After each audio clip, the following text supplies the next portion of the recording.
আমিনগাঁৱত ভুৱা চিকিৎসক আমিনগাঁৱৰ আয়ুক্ত কাৰ্যালয়ৰ সমীপত এই ঘটনা 25 বছৰৰ চিকিৎসা চলাই আছে এইগৰাকী চিকিৎসকে পাইলছ আৰু ফিস্তুলাৰ বিশেষজ্ঞ বুলি পৰিচয় দিছে চিকিৎসকগৰাকীয়ে কেৱল মেট্ৰিক পাছ এইগৰাকী চিকিৎসক অস্ত্ৰোপচাৰ পৰ্যন্ত কৰে চিকিৎসকগৰাকীয়ে সময়ত দন্ত চিকিৎসকো হৈ পৰে এইগৰাকী স্বয়ম্ভূ চিকিৎসকে এতিয়া প্ৰশ্ন হয় কোট আছে কামৰূপ জিলা প্ৰশাসন কোট আছে স্বাস্থ্য বিভাগ কাঠফুলাৰ দৰে গঢ়ি উঠা একাংশ ফাৰ্মাচীৰ বিৰুদ্ধে বাতৰি সম্প্ৰচাৰৰ পাছতেই পোহৰলৈ আহিছে এনেধৰণৰ স্বয়ম্ভূ চিকিৎসকৰ কৰ্মকাণ্ড কাৰ ছত্ৰছায়াত গঢ়ি উঠিব পাৰিছে এনেধৰণৰ নথিবিহীন ফাৰ্মাচী তথা ভুৱা চিকিৎসকৰ চিকিৎসা কেন্দ্ৰ ডক্টৰ জি কৃষ্ণানিয়া ক'ত ঘৰ আপোনাৰ কলকাতা কলকাতাত ইয়াতে কিমান বছৰ ধৰি আপুনি চিকিৎসা সেৱা আগবঢ়াইছে 25 বছৰ আছো ইয়াতে 25 বছৰ আপুনি ডক্টৰ হয় আপুনি কি ডিগ্ৰী লাভ কৰিছিল বিআইএম কি হয় এইটো ফুল মিনিংটো ব্যাচেলৰ অফ ইণ্ডো এলোপেথি আপুনি ডক্টৰ লিখিব পাৰে ডক্টৰ তাতে প্ৰকৈছে লিখিব পাৰে আপুনি চেলাইন দিব পাৰে মানুহক চেলাইন লৈ আহে লগাই দিও আপুনি ইনজেকশ্যনো দিব পাৰে ইনজেকশ্যন আপুনি দাঁত উঘালিব পাৰে নাই দাঁত নাউট আপোনাৰ ইকুইপমেন্টছ বিলাক যে আছে এইবিলাক কি হয় আছে কিন্তু আমি এইগুলা না কৰো আচ্ছা ডক্টৰ মই নকৰো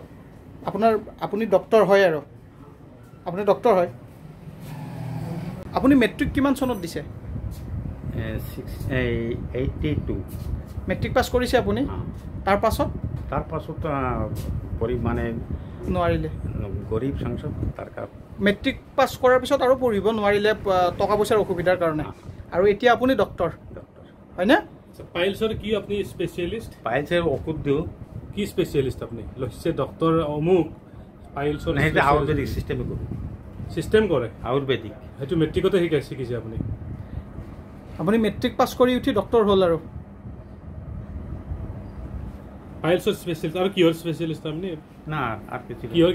হা কিহৰ স্পেশালিষ্ট পাইলছ আৰু পাইলছ ফিস্টুলা আৰু বাস আৰু এটো কি লিখিছে হাইড্ৰো কি হয় হাইড্ৰোসিল হাইড্ৰোসিল অন্ডকোষটো খুলি যায় হ্যাঁ হেতু কেনেকে ট্ৰিটমেন্ট হয় হেতু তাতে একটা ওষুধ লগাই দিও ওষুধ লগাই দিলে হেতু আর লাহে লাহে কমি যায় কি ওষুধ লগাই দিয়ে এই ওষুধটো আমার তাতে নাই হেতু মই নকৰো কিন্তু লিখিছি আপুনি তো স্পেশালিষ্ট কিয় নকৰে ইয়াত তো প্ৰেসক্ৰিপচনত লিখিছে স্পেশালিষ্ট বুলি পাইলছ ফিস্টুলা আৰু হাইড্ৰোসিল এই তিনটা ট্ৰিটমেন্ট কৰে আপুনি আৰু দাঁতৰো কৰে না দাঁতে নকৰো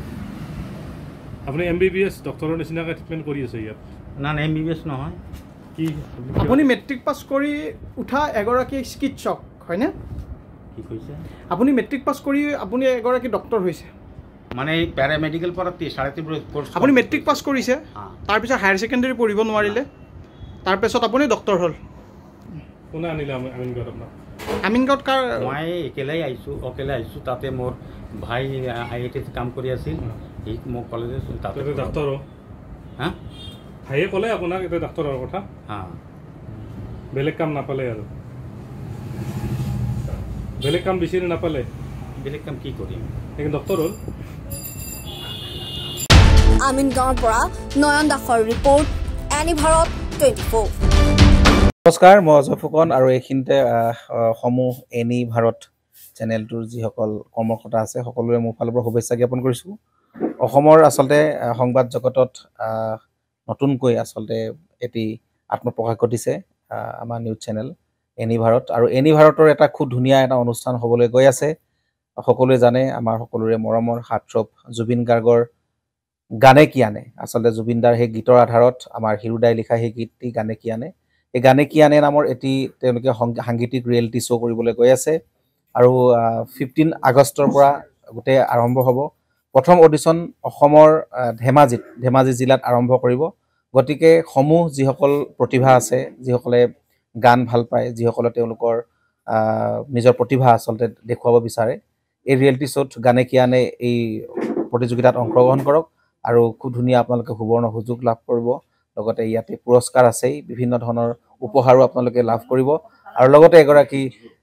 প্ৰতিষ্ঠিত আচলতে এগৰাকী শিল্পী হিচাপে অসমৰ সাংস্কৃতিক জগতত আপোনালোক প্ৰতিষ্ঠা লাভ কৰিব গতিকে গোটেই অনুষ্ঠানটোলৈ মোৰ ফালৰ পৰা শুভকামনা থাকিল আৰু লগতে এই অনুষ্ঠানটোত আপোনালোকে অংশগ্ৰহণ কৰিব আমিও আছো আৰু সকলোকে আমি লগ পাম ধন্যবাদ